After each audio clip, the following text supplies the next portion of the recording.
Common గా నేను ప్రతి ఒక్క సెమినార్ లో అడిగేటటువంటి ఒక కామన్ క్వశ్చన్ ఏంటి అంటే డైరెక్ట్ సెల్లింగ్ అంటే ఎంతమందికి తెలుసు, నెట్వర్క్ మార్కెటింగ్ అని ఎంతమంది విన్నారు అని నేను అడిగేటటువంటి కామన్ క్వశ్చన్ సెమినార్ అటెండ్ అయిన వాళ్ళలో.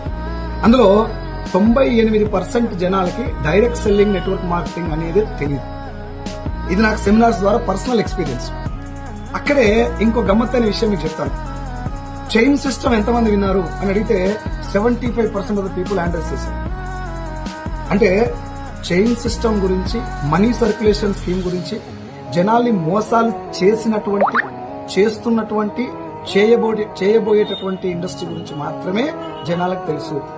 గవర్నమెంట్ గైడ్ లైన్స్ ఇచ్చినటువంటి ఒరిజినల్ డైరెక్ట్ సెల్లింగ్ ఇండస్ట్రీ గురించి కానీ, లీగల్ నెట్వర్క్ మార్కెటింగ్ ఇండస్ట్రీ గురించి కానీ జనాలకు కనీస అవగాహన కూడా లేదు అనేది నాకు అర్థమైంది. సో 100లో 98 మందికి అవగాహన రాహిత్యం వల్ల జనాలు మోసపోతారా కూడా మీరు ఆలోచించండి.